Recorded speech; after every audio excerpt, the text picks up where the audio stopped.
So question, why is it so hard for people to be that? It seems like it is so easy to be inauthentic, not genuine, to be a carbon copy of something. Are we programmed by the world to always be or present something that we're not? Because it's just easier to get along versus to stand out? Well, it's a complex question with a complex answer, but I think that if I want to simplify it, people are afraid of being who they are because they don't know who the hell that is. We're back to the self-awareness that I was talking about, the research from Tasha Eurich, and if you're you or anybody in the audience are interested in the subject, the book is called Insight. But basically what the research has proven is that 95% of people claim to be highly self-aware. In reality, that number is more between 10 and 12%. And what that means, Michael, is that on a good day, 80% of us are lying to ourselves about the fact that we're lying to ourselves.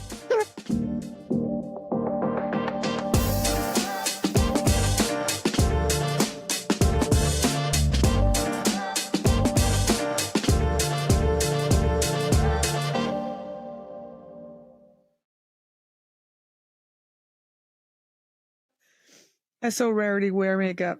I so despise makeup. Yeah, that's okay. I do. I really do. Hello, everyone. We are live with the wonderful guest that I have. So before we start, let me just introduce her. Today, I have the absolute pleasure to sit down with someone who doesn't just talk about leadership, she embodies it. Isabelle is a powerhouse in the world of leadership and corporate culture, blending the discipline of the Royal Canadian Air Force, which she was in, with the revolutionary human-centric approach to business. She took the lessons that she learned in teamwork, integrity, and purpose from the military to build a leadership philosophy that challenges the status quo. When she saw the corporate world failing people, she decided not to complain, but she created Against the Ordinary, a movement designed to redefine leadership by putting people first.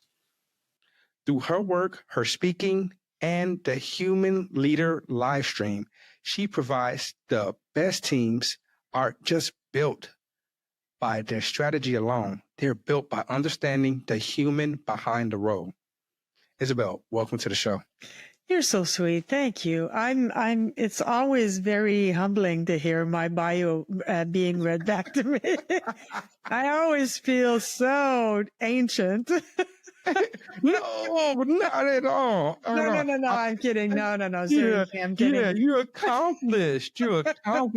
That's what it is. Oh, is that the politically correct way to say no, that's just facts. That's just, I wish, and I'm trying to get where you are, where you are accomplished down that road, Sometimes I try to get, cheat, but it doesn't work too well.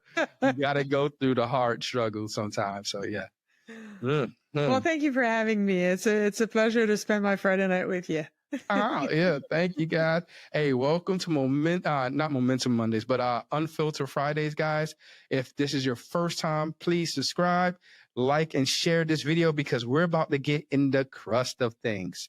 So, first off, can you take me back to the earliest memories of leadership?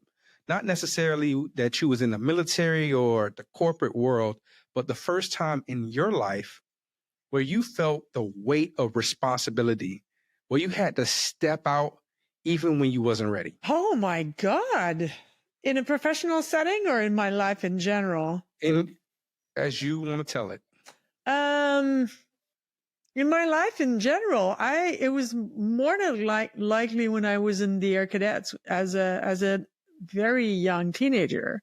Mm-hmm. I joined the cadets. I can't remember if I was 12 or 13.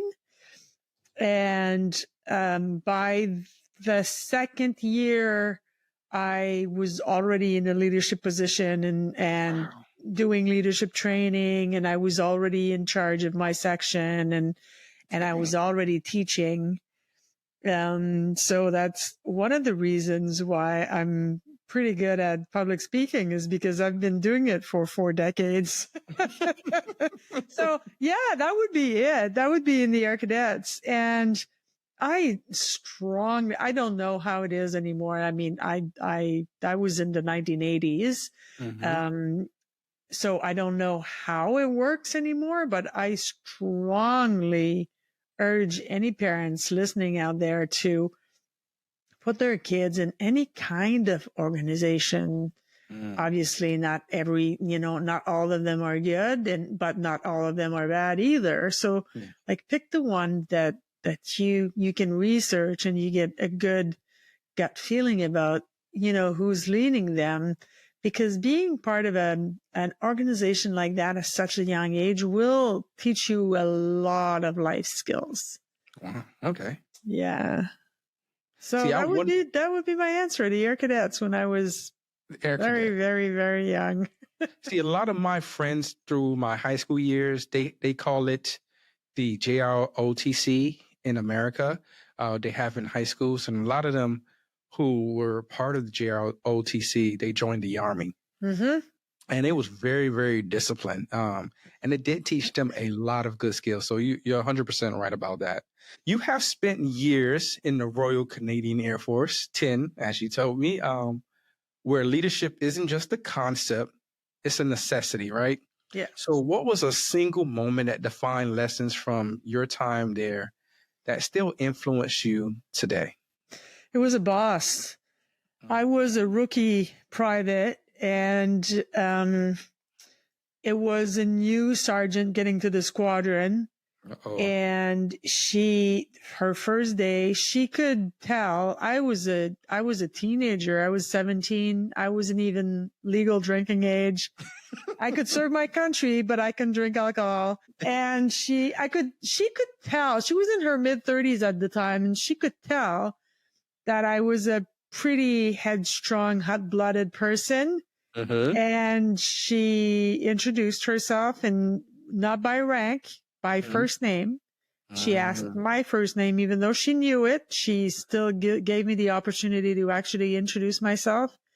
And she said, well, it's going to be very simple, Isabelle. We're going to work together, or you're going to work for me.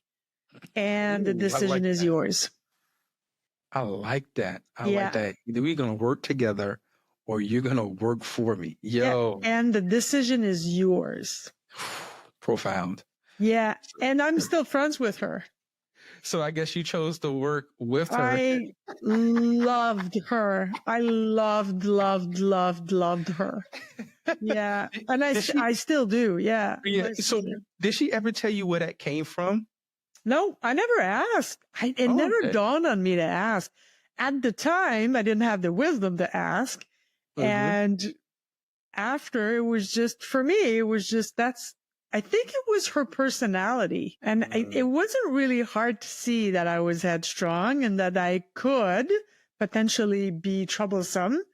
So she just went, okay, we're going to nip that in the bud and see what she chooses. Mm-hmm.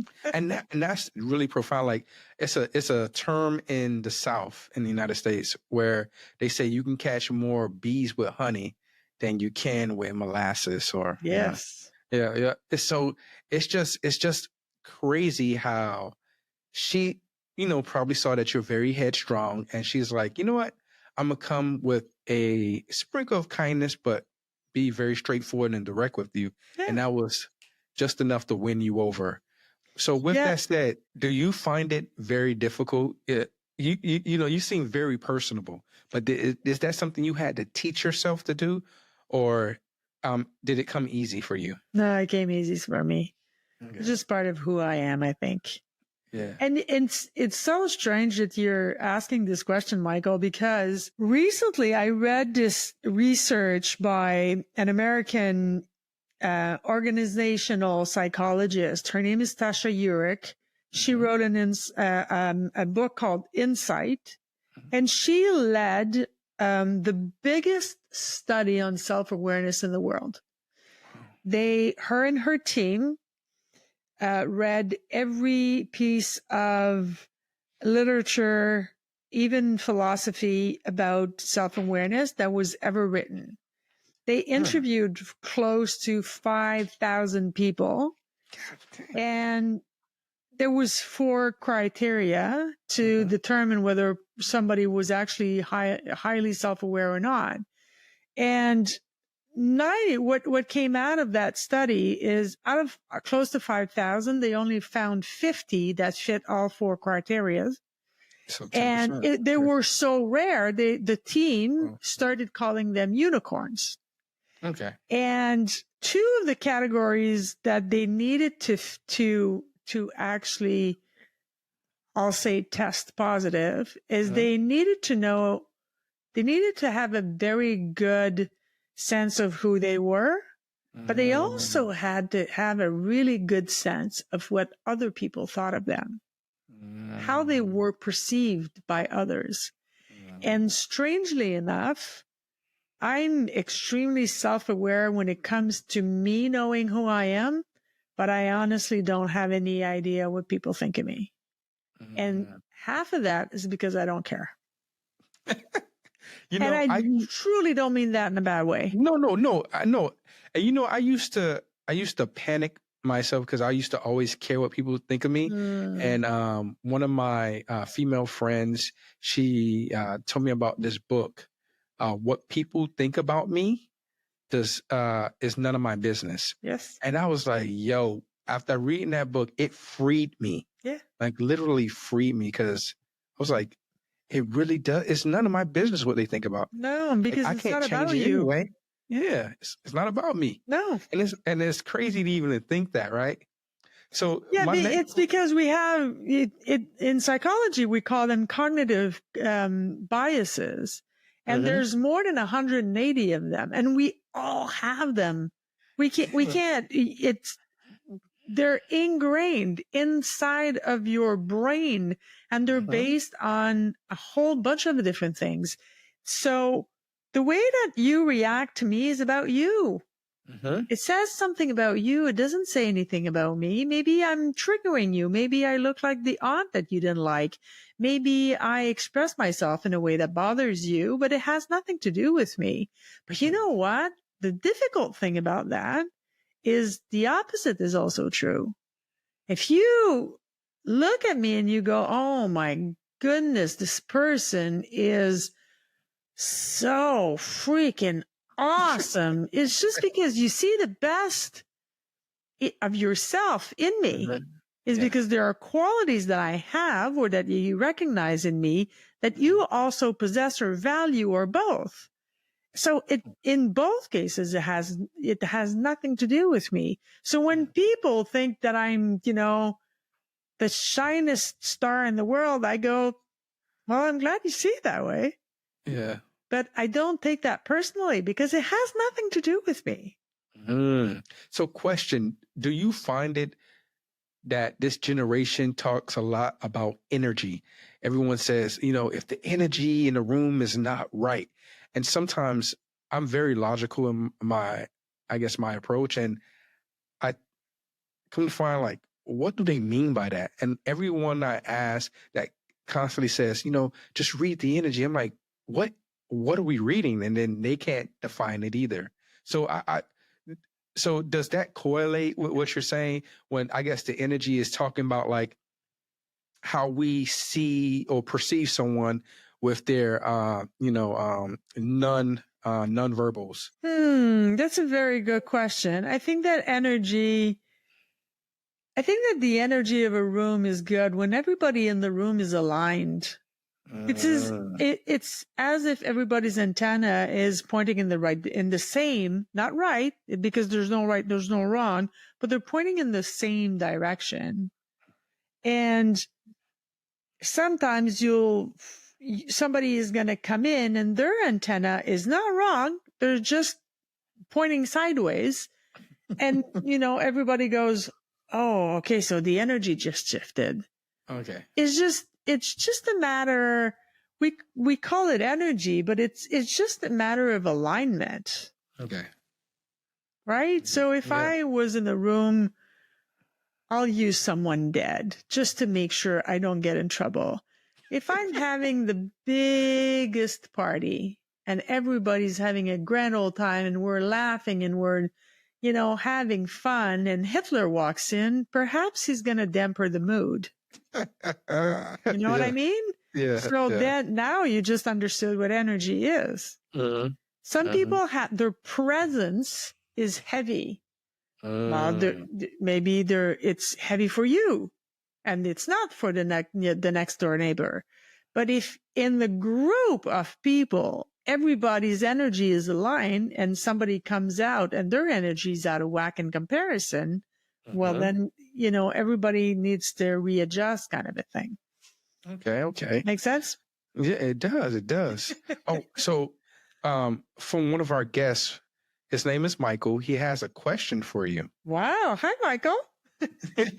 He said, I would love to know what your take is on my question is the context of military discipline meets human-centered leadership. How can leaders effectively balance the needs of structured accountability and operational efficiency with the cultivation of individual autonomy? It's a long question. It's a long question, but I think I understand it. You know what, Michael? In the military, and I don't know if he's military or not, and I can only talk about my experience. I can't talk about military all over the world, or I can't see anything, honey. I'm not wearing my glasses. Okay. Military really looks like it's command and control, and sometimes it really, really is, and it needs to be. If the building is on fire, it's the time to bark orders and have everybody leave the building. It's not time to ask how people are feeling about it. So command and control isn't bad in all situations. However, the way that you get the most out of people is by tapping into the unique abilities. That's how you get the most out of people. So from my time in the experience that I've had in the military were actually quite good at doing that. It was just disguised as command and control. And I'll give you an example. In the military, the mission comes first. You guys have heard that, right? You've done that. You've lived that. The mission comes first. So what does that mean exactly? Well, it means that if rookie 4 months in gets into, I'll say, an exercise, like a real, I can't remember how they're called exactly. In the Canadian military, we call that a theater. So it's like practicing war. That's not what it is, but I'm using big air quotes for the people who can't see us. So if you're practicing war, rookie 4 months in, his natural ability, he can build a computer and do that while he's blowing his nose and he's got, one hand in the air and the other hand, God knows where. And he can put it down, put it back up, and it works like this. Well, guess who's going to be in charge of computer from now on? It doesn't matter if the person doing the task before him had 20 years of service. Why? Because newbie, rookie 4 months in, is going to do a better job.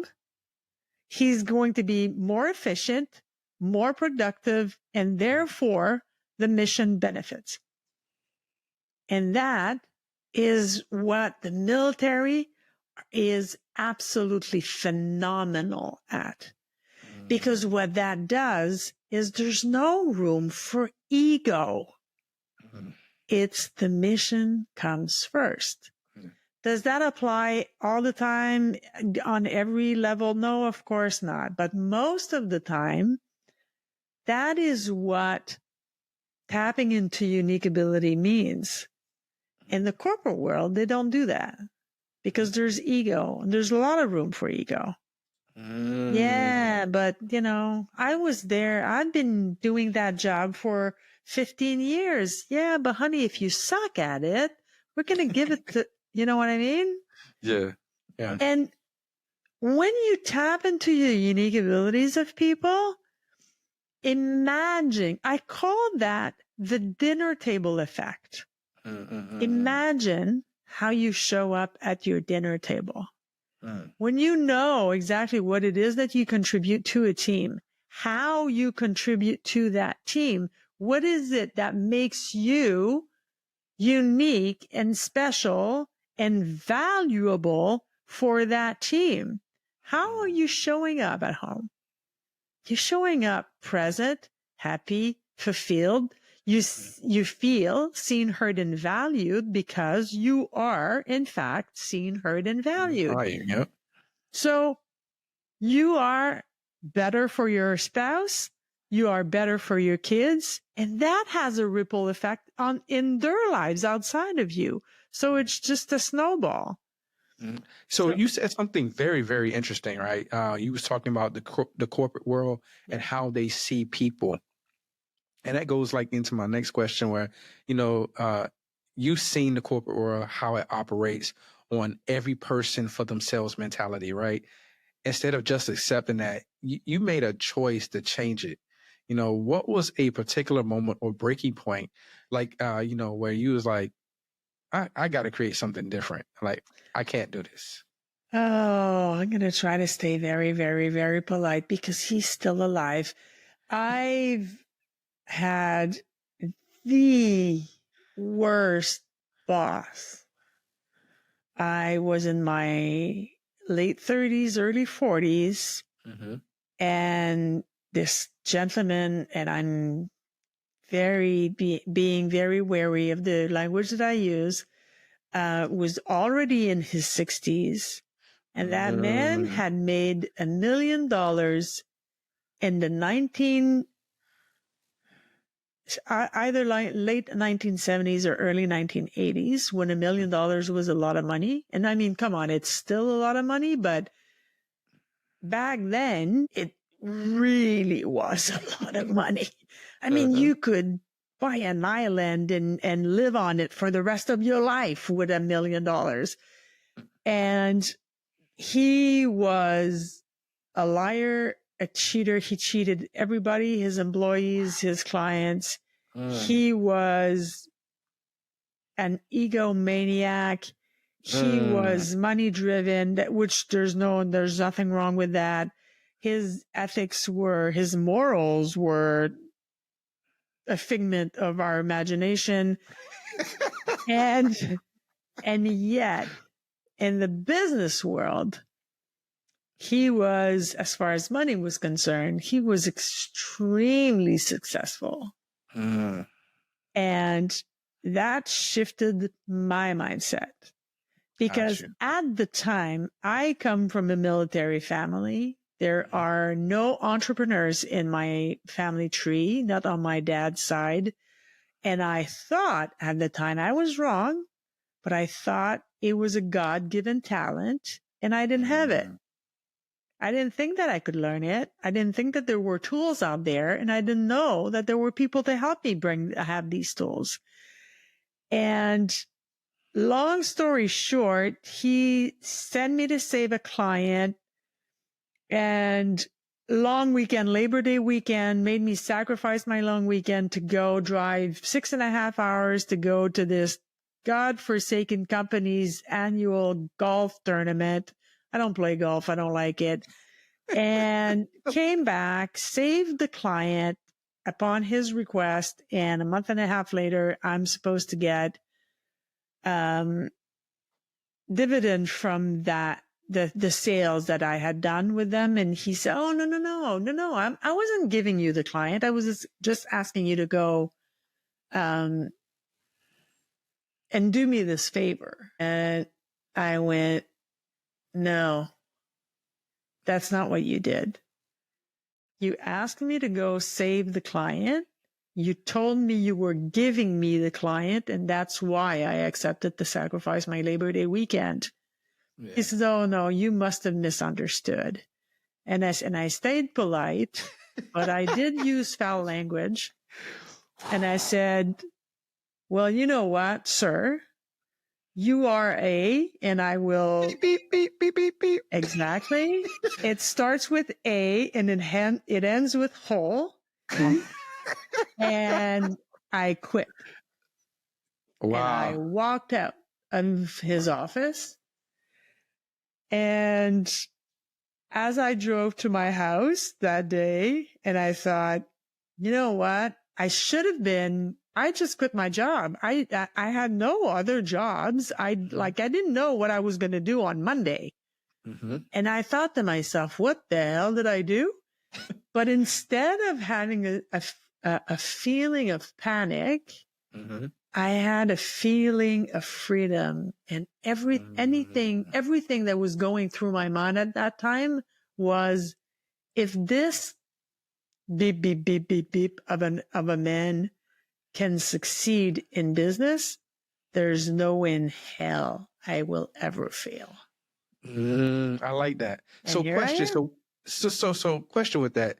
You're starting your business, it's not all about logistics, but it's about identity, right? And you're saying that because you recognize, I guess, the traits that he had, or you know what I'm saying, that you probably wanted to mirror, but it's other traits that you like, I'm not so much, right? When you launched your business against the ordinary, was it more of a rebellion against that boss and the status quo, or was it a mission to rebuild something that corporate America to this day, I believe, has lost? I wasn't running away. It wasn't an act of rebellion. What he did in my life, and I am honestly, even though I still call him by that name, I'm actually very grateful to that guy, because what he showed me was that I was capable. That's what he showed me by him being such a bad example and being successful. It showed me that I did have what it took. So it wasn't an act of rebellious, as in, I'll show you, I have nothing to prove to anybody at any time. It was more running towards myself and what I had a desire to build. And I kind of came to the conclusion that I had that desire for quite some time. Okay.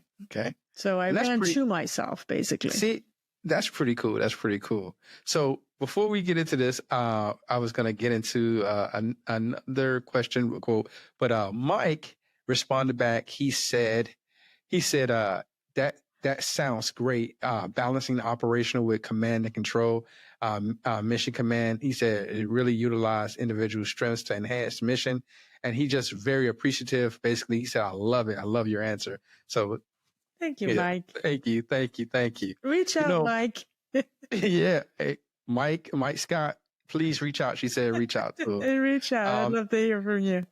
Hey, you guys, if you guys have any more questions, please line them up and I'll present them accordingly. Absolutely. But before, get into that.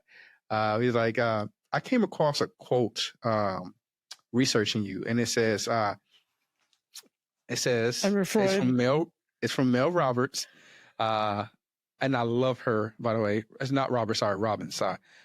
And the only way to get what you really want is to be who you really are. Yeah. And, that stuck with me in leadership and authenticity. And, it's often about sacrifice for performance. How was that embracing your true self shaping your leadership style? Oh, it changed everything. Of course, it changed everything. And you know what? I think that one of the words that's being overused right now is authenticity. And I'm going to tell you why. And more than likely, I'm wrong. And I'm open to being wrong. For me, authenticity means showing all of who I am all the time. Honestly, I don't want to do that, because there are parts of me that only belongs to me. And there are parts of me that only belongs to my partner and I. And there are parts of me that only belongs to my, close family and friends. And even amongst my close family and friends, I'm quite, what's the word? Compartmented? Compartmentalized. Yeah, Yeah. thank you. That's the word I'm looking for. So I prefer the word genuine. And what that means is the part of me that I'm giving you access to is truly that part of me. I'm not faking. I'm not pretending to be something that I'm not. It is a true part of who I am. I'm just not giving you all of it. I'm giving you all of that part. So for me, that's a safer way of doing things. But you can't win if you can't win at life, basically, but you can't win even in business, because especially nowadays, if you're not showing up as who you are, people call bullshit. Yeah. And they see through that now. And I think that's a great thing. I think that's a very positive thing. The world, there's so many fake everything out there. Fake watches, fake purses, fake, name it. Please, please, please, for the love of God, don't be the fake version of somebody else. Be the real version of who you are. Because every single human is, I don't believe God made a mistake in creating any of us. Yeah. And I'm truly not overly religious, but God doesn't make mistakes. So be that. And that's my answer. So question, why is it so hard for people to be that? It seems like it is so easy to be inauthentic, not genuine, to be a carbon copy of something. Are we programmed by the world to always be or present something that we're not, because it's just easier to get along versus to stand out? Well, it's a complex question with a complex answer, but I think that if I want to simplify it, people are afraid of being who they are because they don't know who the hell that is. You know, we're back to the self-awareness that I was talking about, the research from Tasha Eurich. And if you're actually, you or anybody in the audience are interested in the subject, the book is called Insight. But basically what the research has proven is that 95% of people claim to be highly self-aware. In reality, that number is more between 10 and 12%. And what that means, Michael, is that on a good day, 80% of us are lying to ourselves about the fact that we're lying to ourselves. That's what it means. So why are so many, knockoff versions of somebody else? Because they don't know who they are yet.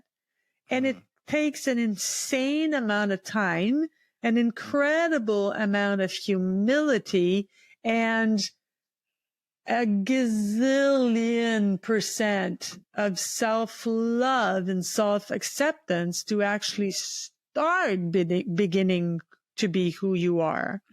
And you first have to forgive yourself for not doing that before. And honestly, most people who actually start doing that job, that long process of being who they are rarely in their 20s. Yeah. They're 20, being 20 and 30 is about figuring out what you don't want. Yeah. And then your 40s is trying to, cut through all that crap and saying, well, maybe I have a clearer vision as to who I am. I don't know it, but I know for sure what I don't want. Yeah. And in your 50s, well, then the thing with 50, at least for me, and I know that I've had this discussion with a lot of people that are in their 50s, there are more summers behind me that there are ahead of me. So I don't have time I don't have time for this bullshit. Right? Yeah. So if you're not the right person for me, if you don't fit with my value, if we're not aligned, and to use the word you used before, if the energy between us is not good, I don't need you to like me. I can just walk away. And that's okay. It doesn't mean you're a bad person. It doesn't mean I'm a bad person. It just means we're not a good fit. So when you get to be 50, there's less time to, you know, beat around the bush. No, I get you. Yeah. I was trying. So, leadership.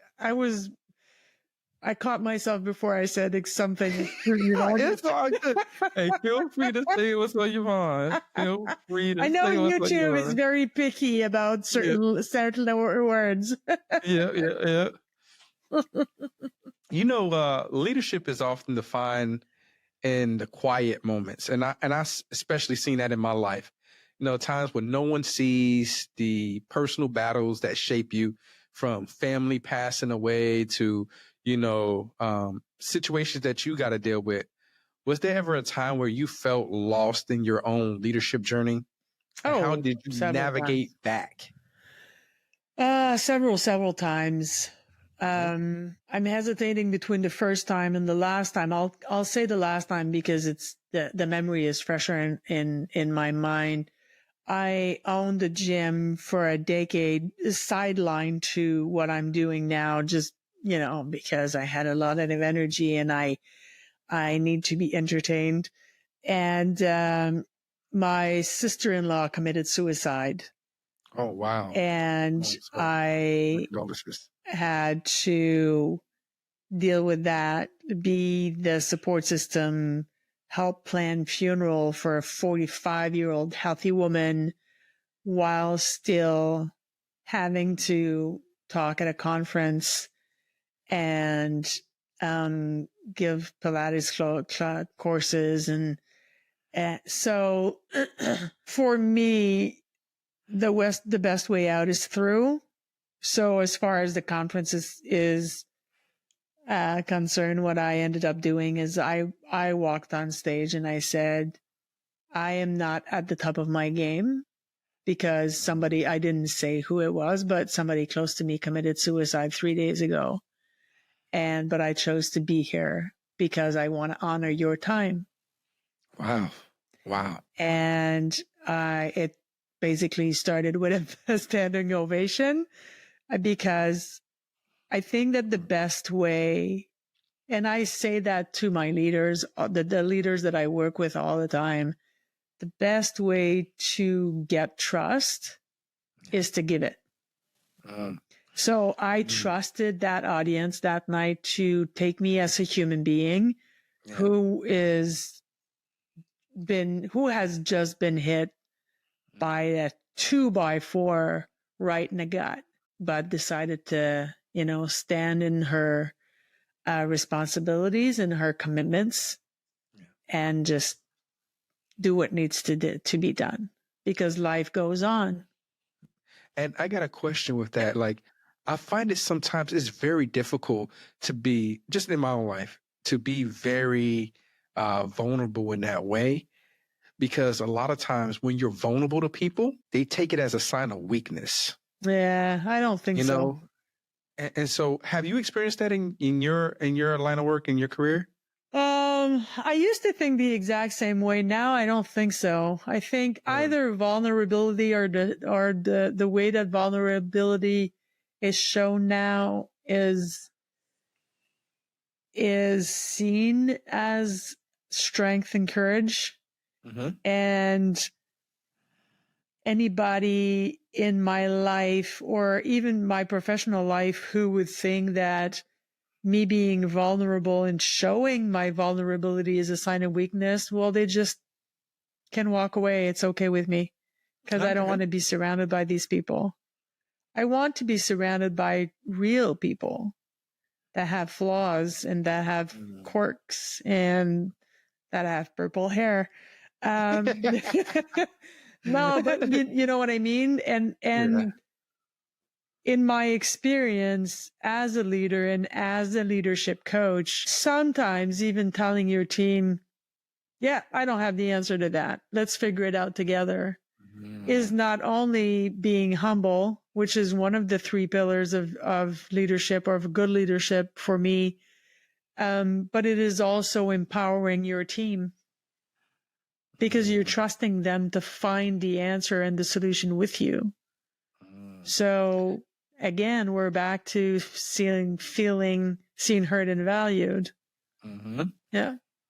So can you share a time where you thought you failed as a leader, but in hindsight, it was a lesson that really shaped you the most? Yeah, I screamed once. Yeah, I couldn't see straight no more. I have been in my early age extremely hot-blooded, and I I still to this day find foul language to be extremely amusing, especially if it bothers people.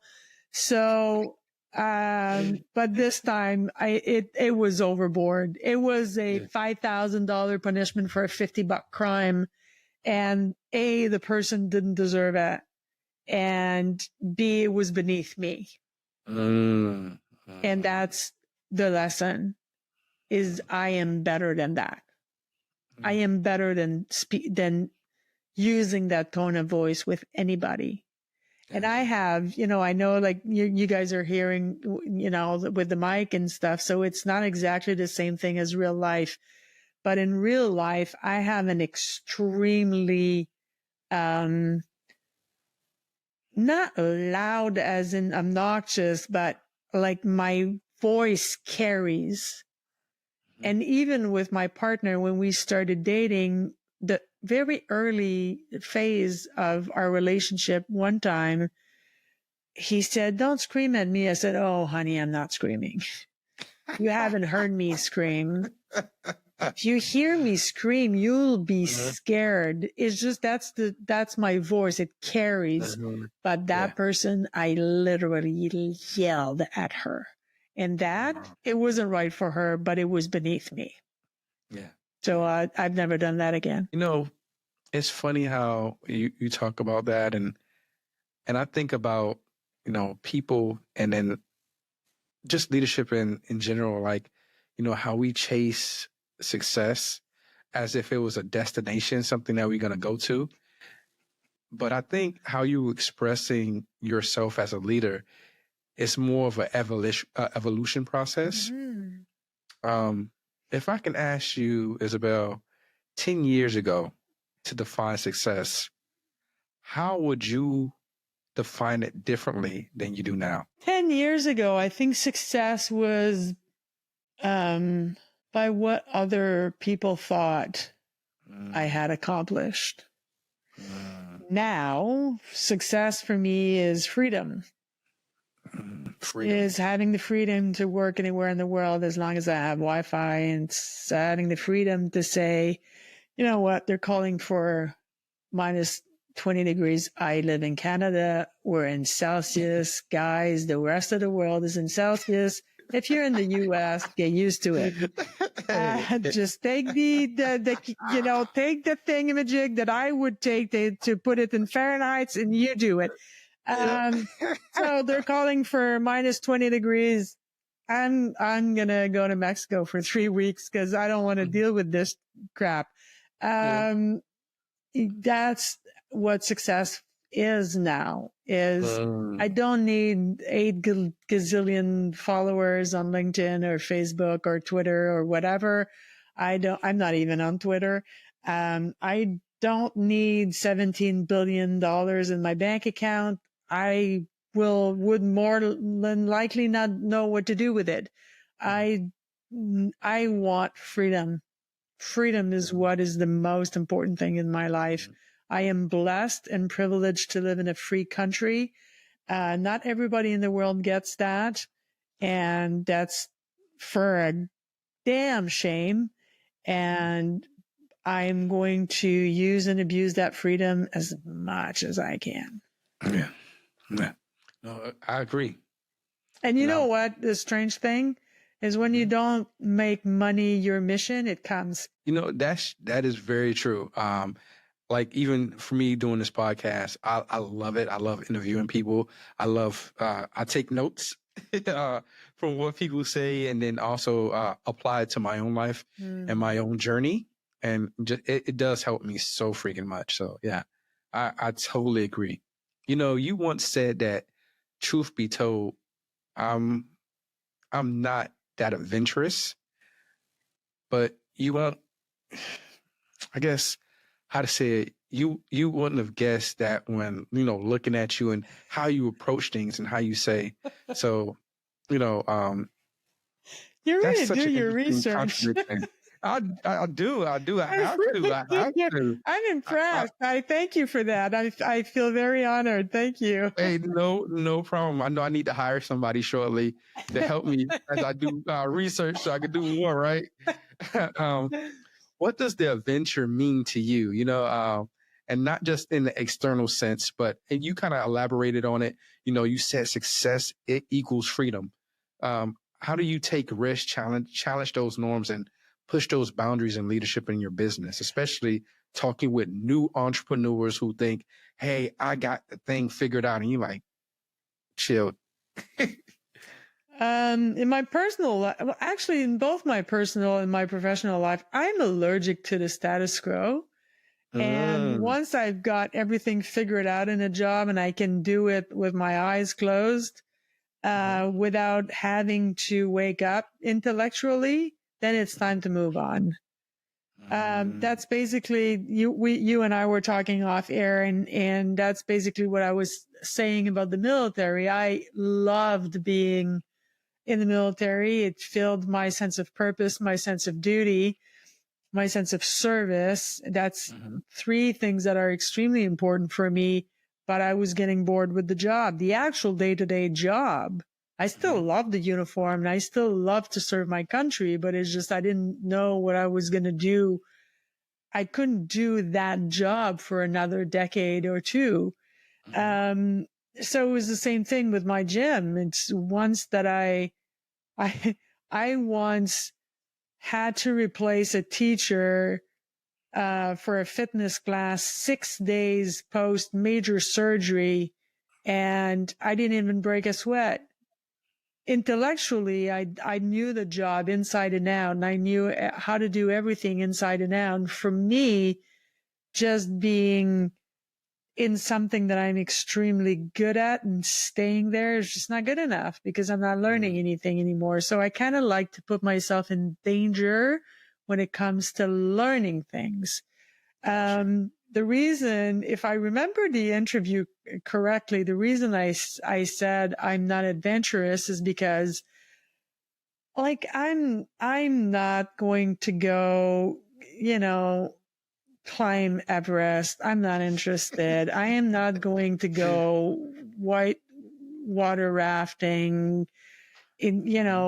the Colorado River. And hell no.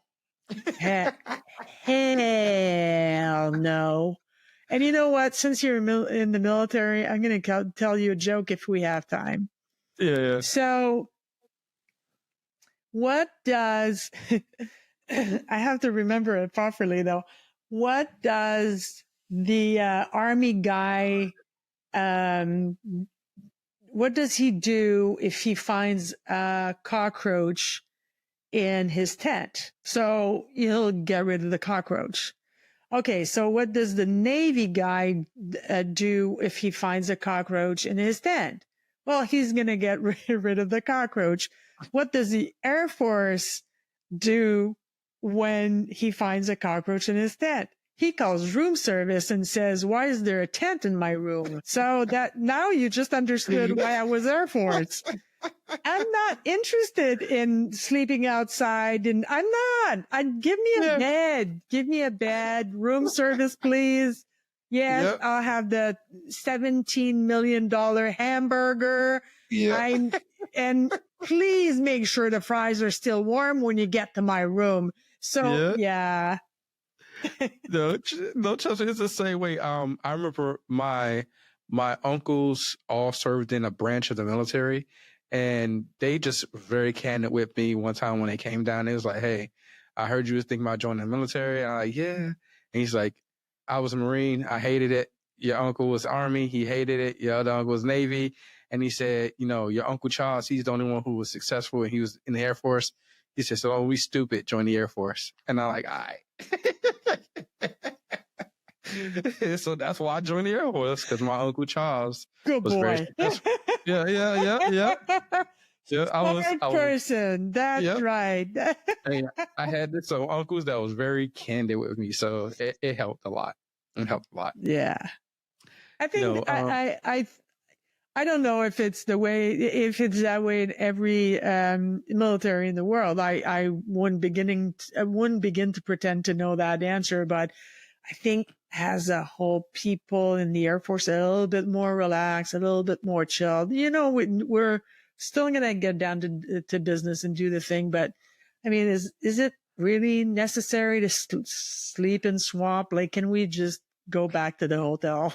Like, what is the added value of sleeping there? Oh, man. You know, one thing about you that I think is remarkable is that you didn't stop at, you didn't, whatever the fill-in word is or the fill-in thing is to do.